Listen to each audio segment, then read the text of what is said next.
एक आदमी का, एक नौजवान लड़के का किसी लड़की के साथ रिश्ता चल रहा है तो रिश्ते पे रिश्ता भेजना जायज़ नहीं। जब बात वहाँ फाइनल हो जाए उसके बाद भेजिए। अगर रिश्ता लगता है तो ठीक है, नहीं लगता तब आप भेजिए। ऐसा नहीं कि एक की बातचीत चल रही है आप अपना ठोंक दो।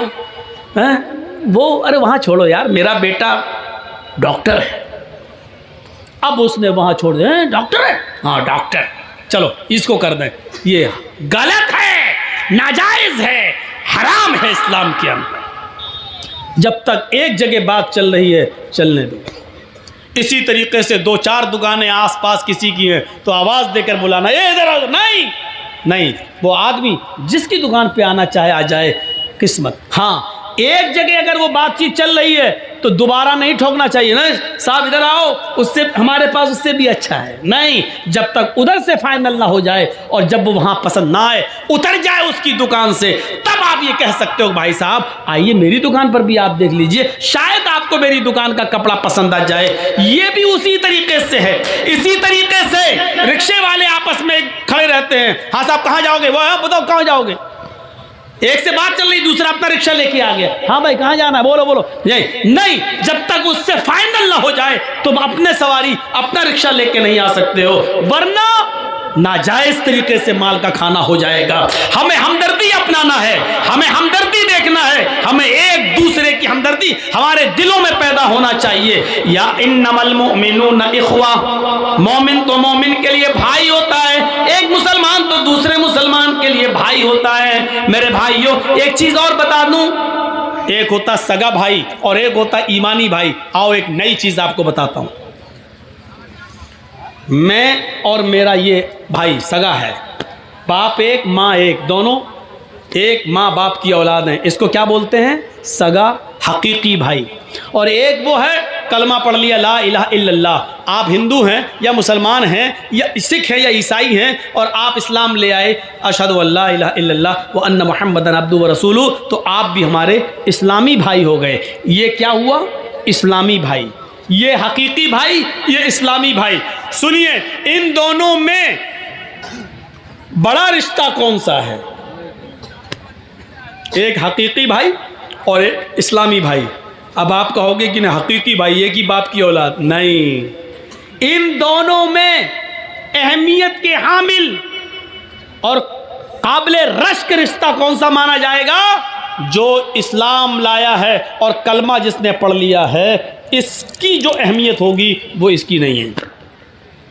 दलील सुनिए, जंगे बद्र सुना है ना नाम, पहली इस्लामी जंगे बद्र जो हुई उसमें बहुत से काफिरों को कैद कर लिया गया। 70 काफिर मारे गए और 70 ही काफिरों को कैद किया गया।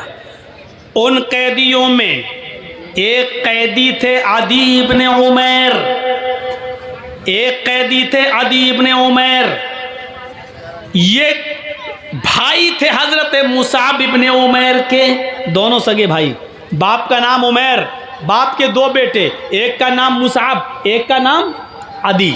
अब सुनिए, मैं किसी को भी खड़ा करके पूछ सकता हूँ, देखें गौर से सुन रहे हो कि नहीं सुन रहे हो। एक का नाम मुसाब, बाप का नाम क्या है, उमैर, उमैर के 2 बेटे हैं, एक का नाम है मुसाब और एक का नाम है अदी। मुसाब मुसलमान है और अदी काफिर है। मुसाब जंगे बदर में नबी अकरम का साथ दे रहे हैं और आदि जंगे बदर में अबू जहल का साथ दे रहा है। सुन रहे हैं आप?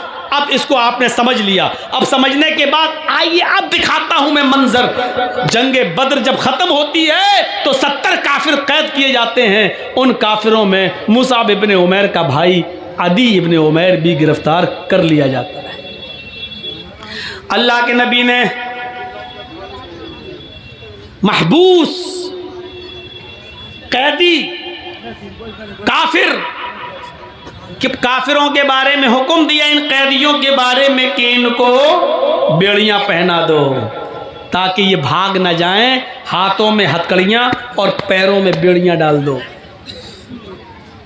तो बेड़ियां डालते हुए चले आ रहे थे सहाबी काफिरों के। जब आदी इब्ने उमैर का नंबर आया तो आप ताज्जुब करेंगे कि आदी इब्ने उमैर के पैरों में बेड़ियां डालने की बारी या नंबर जिस सहाबी का था उसके हैल पर थे मुसाब इब्ने उमैर। जब आदी इब्ने उमैर के पैरों में बेड़ियां डाली जाने लगी और उनके पैर की बेड़ियों को टाइट किया जाने लगा, जोर से कसा जाने लगा, तो मुसाब इब्ने उमैर अपने भाई के पैरों में पड़ने वाली बेड़ियों को देखकर कह रहे थे, यहां से टाइट करो, यहां से इसका बोल्ट कसो, यहां से टाइट करो। तुम नहीं जानते ये आदि बड़ा शातिर है, ये लोहे की कील से ताला तोड़ लेता है, ये बड़ा माहिर है ताला तोड़ने में, धोखा खा जाओगे।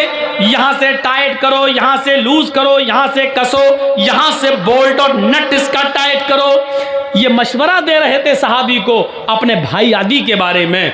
आदि ने जब ये सुना और समझ लिया कि मेरा भाई मुसाब इतनी जगहों से मुझे टाइट करवा रहा है कि अब मैं ताला तोड़ ही नहीं पाऊंगा, रात में भाग भी नहीं सकूंगा, तो आदि इब्ने उमैर को गुस्सा आता है और चीख कर कहता है, आए मुसाब, शर्म आती है आज तुझे भाई कहने में। आदि ने कहा, शर्म आती है तुझे आज भाई कहने में, तेरे भाई के पैरों में बेड़ियां डाली जा रही हैं और तू मशवरा दे रहा है कि यहां से टाइट करो, यहां से कसो, यहां से और जोर से इसको टाइट कर दो। कैसा भाई है तू, शर्म नहीं आई? तेरी रगों में मेरे बाप का ही खून दौड़ रहा है, जिस बाप का खून तेरे रगों में उसी बाप का खून मेरी रगों में है, फिर भी तुझे शर्म नहीं आई और अपने भाई के पैरों में बेड़ियां डलवा रहा है और खड़ा होकर ये मंजर देख रहा है तू। मुसाब इब्ने उमैर जोरदार और शानदार अल्फाज में जवाब देते हैं, खामोश, आए आदि चुप, आए आदि खामोश, एक लफ्ज भी मुंह से नहीं निकलना चाहिए। तब पता चलता है बेड़ियां कसने वाले को, सहाबी को, ये मुसाब इब्ने उमैर और आदि तो एक दूसरे के भाई हैं। कहा चुप, क्या कहता है तू मेरा भाई है? हाय आदि, ये सच है कि तेरा बाप उमैर है, मेरा बाप भी उमैर है। ये सच है कि जो तेरी माँ है वो मेरी भी माँ है। ये सच है कि तेरी रगों में उमैर का खून है तो मेरी रगों में भी उमैर का खून है। ये सब सच है, लेकिन आज सुन, भाई जहां तक होने का मामला है तो तू मेरा भाई नहीं है। जबकि आप देखिए, माँ एक, बाप एक, तो भाई भाई भाई हुए, लेकिन मुसाब क्या कह रहे हैं, हाय आदि तू मेरा भाई नहीं है। आदि ने कहा, मैं तेरा भाई नहीं हूं, बाप एक है, माँ एक है, और फिर भी तू कह रहा है कि मैं तेरा भाई नहीं हूं। अगर मैं तेरा भाई नहीं हूं तो कौन है तेरा भाई? हजरत मुसाब इब्ने उमैर कहते हैं, मेरा भाई वो है जो तेरे पैरों में बेड़ियां डाल रहा है, यानी जो नबी का सहाबी तेरे पैरों में बेड़ियां डाल रहे हैं और उसको कस रहे हैं, मेरा भाई वो है। इसलिए वो मेरा भाई है क्योंकि उसने कलमा पढ़ा है, अशहदु अल्ला इलाहा इल्लल्लाह व अशहदु अन्ना मुहम्मदन अब्दुहु व रसूलुहु। इस कलमे की बुनियाद पर जो उस भाई का मकाम मेरे दिल में, वो तेरा नहीं है, इसलिए कि तेरी रगों में सिर्फ मेरे बाप का खून दौड़ रहा है लेकिन ईमान नहीं है, और मेरे भाई की रगों में अगरचे मेरे बाप का खून नहीं है लेकिन इस्लाम गर्दिश कर रहा है, ईमान गर्दिश कर रहा है। इस्लाम लाने के बाद, ईमान लाने के बाद जो अहमियत मेरी इस सहाबी की मेरे दिल में है, वो तेरी अहमियत मेरे दिल में नहीं है। तू मेरा भाई नहीं है, मेरा भाई वो है जो तेरे पैरों में बेड़ियां टाइट कर रहा है। ऐसा जवाब कहां सुनने को मिलेगा? एक मुसलमान इस्लाम लाने के बाद, कलमा पढ़ने के बाद, उसका जो मकाम हमारी नज़र में होना चाहिए, सगे भाई अगर वो काफिर है तो उसकी अहमियत भी उतनी नहीं होनी चाहिए जितनी उस मुसलमान की जो इस्लाम लाया है और कलमा पढ़कर मुसलमान हुआ है, उसकी अहमियत हमारे दिल में होनी चाहिए। हम नजर डालें अपने समाज पर और सोसाइटी पर, क्या ये मकाम और मर्तबा हम अपने मुसलमान को देते हैं? यहां तो ये सूरत हाल है कि हम घर में घुसते हैं और पड़ोस के मकान से अगर कुकर की सीटी बजती है तो हम खुशबू सूंघते हैं कि क्या पक रहा है, और खुशबू से अंदाज़ा लगा लेते हैं कि अच्छा मेरे घर में दाल पक रही है और इसके घर में गोश्त। मैं नीचे जा रहा हूं, ये तरक्की। आज हम अपनी परेशानी, अपने दुख से इतना परेशान नहीं है जितना दूसरे के सुख से और दूसरे के आराम से हम परेशान हैं। ये आगे क्यों बढ़ रहा है, ये तरक्की क्यों कर रहा है, ये आगे क्यों जा रहा है, आज हम उससे परेशान हैं। मैं नाम नहीं लेना चाहता, हमारे इटावे ही का एक मौलवी है, मुझे बर्बाद करने के लिए, मुझे नेस्तो नाबूद करने के लिए और मेरी हस्ती को मिटाने के लिए उसने इतना रुपया खर्च किया है, इतना रुपया खर्च किया है कि उसने खुद अपने आप को बर्बाद कर लिया है।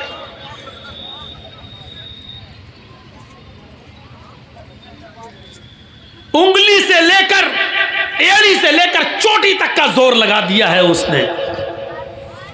आज ये सूरत हाल है कि वो इटावा छोड़कर किसी दूसरी जगह नहीं जाता है, डरता है कहीं ऐसा ना हो कि जर्जीस के चाहने वाले कहीं मुझ पर हमला ना कर दें, कहीं मेरे ऊपर आक्रमण ना कर दें। ये सूरत हाल हो चुकी है उसकी। लेकिन याद रखिए, कोई किसी को बर्बाद कर देने से बर्बाद नहीं होता है। जो आदमी किसी का पीछा कर रहा है उसको बर्बाद करने के लिए, वो ये सोच ले कि हम जिसके पीछे भाग रहे हैं उससे ज़्यादा हम थक रहे हैं। मसलन हम आपको पकड़ना चाहते हैं, आप भाग रहे हैं, तो हम आपसे भी तेज़ भागेंगे तभी आपको पकड़ पाएंगे। तो आप तो भाग रहे हैं, मुझे आपको पकड़ना है, तो आपसे भी ज़्यादा तेज़ हम भागेंगे, तो जाहिर है कि आपसे ज़्यादा हम थक जाएंगे, आपसे ज़्यादा हम थक जाएंगे। ये इंसान नहीं समझ रहा है। आप जिसको बर्बाद करना चाहते हो वो आदमी तो बर्बाद हो ही रहा है, अपना पैसा खर्च कर ही रहा है, लेकिन आप जिसको बर्बाद करना चाहते हो उसको बर्बाद करने के लिए आप उससे भी ज्यादा पैसा खर्च कर रहे हो। जर्जीत साहब से पुलिस 100 रुपए ले रही है, लेकिन आप जर्जीत साहब को पकड़वाने के लिए पुलिस को 1000 रुपए दे रहे हो। जर्जीत साहब बचने के लिए पुलिस को 100 रुपए दे रहे हैं, लेकिन आप पुलिस को 1000 रुपए देकर जर्जीस को पकड़वा रहे हैं। मेरे भाइयों, आप बर्बाद पे बर्बाद होते चले जाएंगे। इसीलिए फरमाया कि एक मुसलमान की शान नहीं है कि किसी मुसलमान से जले और उससे हसद रखे, क्योंकि हसद इंसान को बर्बाद कर देता है। हमारी हालत ऐसी हो गई है, जमीन पर एक छुरी पड़ी हुई है, छुरी जिससे आप बकरी को ज़िबा करते हैं, ज़िबा करने वाला हिस्सा ये है ऊपर, यहां से बकरी ज़िबा होती है, तेज धार यहां है और ये हिस्सा ऊपर है और उस पर एक बकरी का खून लगा हुआ है छुरी पर। सुनिए मिसाल, छुरी जमीन पर पड़ी है और काटने वाला हिस्सा ऊपर की तरफ है और छुरी खड़ी है और छुरी के ऊपर बकरी का खून लगा है। एक कुत्ता वहां से गुजर रहा, फिर कुत्ते की मिसाल, एक कुत्ता वहां से गुजर रहा, कुत्ते ने छुरी पर लगा हुआ खून देखा तो कुत्ता उस खून को चाटने के लिए गया और जैसे ही कुत्ते ने जबान निकाली, जैसी छुरी को लगा हुआ खून चाटा, उसने बकरी का खून तो चाट लिया, लेकिन चाटते हुए छुरी की धार ने उसकी जबान काट दी और उसकी जबान से जो खून निकला वो छुरी पर लग गया। कुत्ता समझता है अभी खून बाकी है, बकरी का पूरा खून हम चाट नहीं पाए। उसने फिर दोबारा चाटा, दूसरी जगह से जबान कटती है, कुत्ते का दोबारा खून उस छुरी पर लगता है। कुत्ता फिर समझता है अभी खून और बाकी है। कुत्ता बार बार छुरी को चाट रहा है और हर बार वो जबान को दूसरी जगह से काट रहा है। इतना चाटता है छुरी को कि उसकी जबान कट के जमीन पर गिर जाती है और कुत्ता मर जाता है। ये समझकर कि ये बकरी का खून है वो चाटता रहा, हालांकि वो अपने आप को बर्बाद करता रहा और बर्बादी के दहाने पर पहुंच गया। हम जिस मुसलमान को या जिस भाई को या जिस अपने पड़ोसी को हम बर्बाद करना चाह रहे हैं, जलन कर रहे हैं, हम समझ रहे हैं कि उसको बर्बाद कर रहे हैं, लेकिन उसको बर्बाद करने के चक्कर में हम अपने आप को बर्बाद कर लेते हैं। हमने एक हमला किया, नाकाम हुआ, पैसा बर्बाद, दोबारा हमने उसको फिर बर्बाद करना चाहा, फिर हमारा नुकसान हुआ। नतीजा ये निकला कि अल्लाह ने उसको तो बचा लिया लेकिन आपको बर्बाद कर दिया। मेरे भाइयों, जैसे कुत्ता जबान से बार बार छुरी को चाट रहा है और उसका ही खून है, वो समझ रहा कि बकरी का खून चाट रहे हैं, हालांकि वो अपना ही खून चाट रहा था। यही सूरत हाल हमारी है। हम दूसरे को बर्बाद करना चाहते हैं, लेकिन हकीकत यह है कि हम अपने आप को बर्बाद कर रहे हैं। मुसलमानों, कुछ नहीं मिलेगा। जीती जागती अगर तुम्हें तस्वीर देखना हो तो मुझे सामने रख लो। आज मेरे पीछे पड़ने वाला आज बेचारा टामे टोइयां मार रहा है, अंधेरे में पड़ा हुआ है। आज वो सोता है, मेरे खिलाफ वीडियो निकालता है और जी हिंदुस्तान को देख के कहता, देखिए मौलवी जर्चीस ने क्या क्या कहा है मोदी के बारे में, यानी हमारे ऊपर केस करवाना चाहता है। बीजेपी के लीडरों से मिलता है और हमारे खिलाफ जितनी भी तकरीरें मोदी और योगी के खिलाफ हैं वो सब निकाल कर इकट्ठी करके उसकी सीडी पहुंचाता है, मेरे ऊपर केस करवाता है। लेकिन अल्हम्दुलिल्लाह हम तो 1000, 2000, 5000 रुपए वकील खड़ा करके हम तो जमानत पर रिहा हो जाते हैं, निकल जाते हैं, लेकिन वो हमसे भी ज्यादा पैसा खर्च करके वकील तैयार करता है, हाई कोर्ट और सुप्रीम कोर्ट तक दौड़ता है। मेरे भाइयों, हमको नेस्तो नाबूद करने के लिए, अरेस्ट करवाने के लिए, गिरफ्तार करवाने के लिए उसने अपने आप को बर्बाद कर लिया। यहां तक कि उसकी एक जमीन तक बिकने की नौबत आ गई है, जमीन जायदाद तक बिकने लगी है। यह सूरत हाल है। जीती जागती तस्वीर मैं हूं और मेरा वो मुखालिफ, मेरा वो दुश्मन है। यहां से इबरत हासिल करो।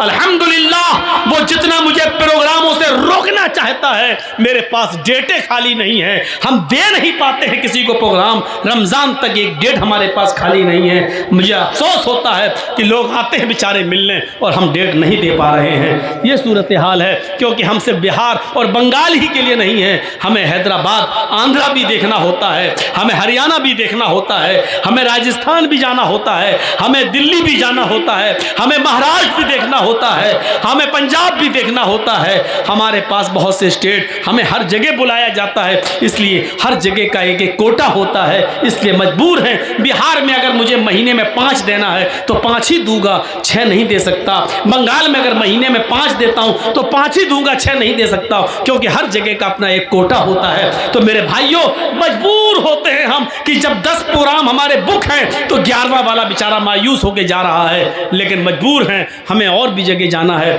वो हमें रोकना चाहता है, लेकिन किसी के रोकने से कुछ नहीं होता है। मा तशाऊना इल्ला अन यशा अल्लाह, तुम्हारे चाहने से कुछ नहीं होता जब तक कि अल्लाह ना चाहे। वह तो इज्जो मन तशा, वह तो जिल्लो मन तशा, वो जिसको चाहे इज्जत दे, वो जिसको चाहे जिल्लत दे। इज्जत और जिल्लत का ठेकेदार तू नहीं है, मैं नहीं हूं। देख लो कि शान से बनाया था कृषि कानून और किसानों ने लोहा मनवा लिया, साल भर रुक गए, 750 किसानों की कुर्बानियां भी दे दी, लेकिन झुका दिया। 56 इंच का सीने को 28 इंच पे ले आए, आधा कर दिया। पत्थर की लकीर थी जिसकी बात, जो अपनी बात वापस न लेने में बड़ा मशहूर था, जिसके मुंह से जो चीज निकल जाए वो वापस लेने का नाम नहीं लेता था। लेकिन कैसे उसने अपने घुटने टेक दिए किसानों के आगे और हाथ जोड़ के कहा कि मैं माफी चाहता हूं, मुझे माफ कर दो, मैं समझा नहीं सका।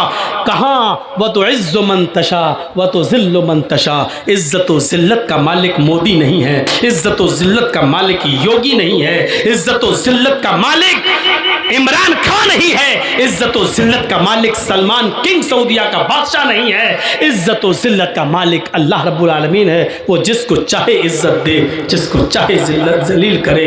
इस बात का अकीदा अपने अंदर रखिए, कुछ नहीं होगा, कुछ नहीं होगा। मेरे भाइयों, क्या था हमारे अंदर, कौन सी चीज़ थी? आज इस पोजीशन पे हूँ कि बड़े बड़े एमएलए बंगाल में चुनाव जीतने के बाद, ममता की सरकार दोबारा आने के बाद आज ये पोजीशन है कि हाथ जोड़ के खड़े होते हैं, दरवाजे तक लेने आते हैं, बिठा रहे हैं, अपनी गाड़ियाँ दे रहे हैं, पहुंचा रहे हैं, जो कभी जिनके पास टाइम नहीं था बात करने का। वह तो इज़्ज़ु मन तशा वह तो ज़िल्लु मन तशा। आज हमारा विरोधी, आज हमारा मुखालिफ ये समझ रहा है, डर रहा है। ऐसा तो नहीं कि मौलाना जर्जीस साहब बंगाल में प्रचार करके ममता के इतने करीब हो गए हों, कहीं बंगाल से हमारे ऊपर केस ना करवा दें। और जिस तरीके से हम उनको यूपी की जेल में भेजते हैं, कहीं ये मौलवी जर्जीस हमें बंगाल की जेल में ना भेज दे। नींद नहीं आती है उसको, ये लाइव प्रोग्राम यहाँ चल रहा है, वो अपनी आंखों से देख रहा होगा। उसको जब तक वो मुझे सुन नहीं लेता है, चैन नहीं मिलता है उसको। वो उसको हो सकता है जैसे आजकल के नेताओं के सपने में आतंकवादी आते हैं, ऐसे ही इस मौलवी के सपने में मौलवी जर्जीस आता है। ये ट्यूब तलाश कर करके तकरीरें निकालता रहता है और फिर उसमें मसाला लगाकर वो कोर्ट में पेश करता। देखो जर्जीस ये बोले, देखो जर्जीस ये बोले। अल्लाह का शुक्र है, जो कुछ बोले बिहार बोले, मुकदमा बिहार में होगा ना। जो कुछ बोले बंगाल में बोले, मुकदमा बंगाल में होगा ना। तो बंगाल में कौन मुकदमा कर रहा है? बंगाल में भी मुकदमा होने लगे मेरे ऊपर, तो इसीलिए हमने ममता दीदी का प्रचार किया था क्या? इसीलिए तो प्रचार किया था, ताकि हम अपनी बात, इस्लाम की बात, कुरान की बात, हदीस की बात डंके की चोट पे कह सके और हमारा कुछ नहीं हो। इसीलिए तो हमने किया था। अल्हम्दुलिल्लाह आज खुल के बोलता हूँ, डंके की चोट पे बोलता हूँ, पूरी आज़ादी के साथ बोलता हूँ। और तकरीर ख़त्म करने के बाद पुलिस वाले सैल्यूट मारते हैं, साहब नहीं नहीं सही बोले, ठीक बोले। हाँ थोड़ा सा डर है अभी, 5-6 महीने यूपी में नहीं बोल रहा हूँ। बड़ी गंदी सियासत है यूपी में। हमारे पास महाराज जी के आदमी आते हैं, महाराज जी समझ गए ना, ज़्यादा और कुछ नहीं बोलूँगा, ना तो हमारा विरोधी सुन रहा होगा निकाल लेगा। महाराज जी के आदमी आए, कहते हैं कि मौलाना साहब आप हमारी पार्टी में आ जाओ। मैंने कहा मैं अपनी खबर नहीं खो दूँगा। बोले अगर हमारी पार्टी में नहीं आ सकते हैं तो उधर चले जाओ, आपकी मुसलमानों की एक पार्टी है, समझ गए ना, उसका भी नाम नहीं लूँगा, आप समझ जाओ। तो हमने कहा भाई मैं उधर जाऊँ या ना जाऊँ, आपको इससे क्या फ़र्क पड़ता है? भाई आपकी पार्टी में हम नहीं आ सकते हैं, लेकिन हम कहीं भी जाएं, कहीं भी नहीं। आप अखिलेश के साथ गए तो हम मुकदमे हो जाएंगे आपके ऊपर, मायावती के साथ गए या कांग्रेस के साथ गए तो आपके ऊपर मुकदमे हो जाएंगे। मौलाना कलीमुद्दीन को गिरफ्तार किया गया ना, आपको भी अंदर कर दिया जाएगा। हमने कहा जुर्म क्या मेरा? कहा जुर्म करता कौन है? आपके ऊपर केस इतने लाद देंगे, ये साबित करो कोर्ट में हम मुजरिम नहीं है, 10 साल आपको लग जाएंगे। 10 साल के बाद कोर्ट कह देगी बाइज्जत बरी, 10 साल में तो हमारा काम हो जाएगा। आप अंदाज़ा लगा रहे हैं आप, ये हालत है।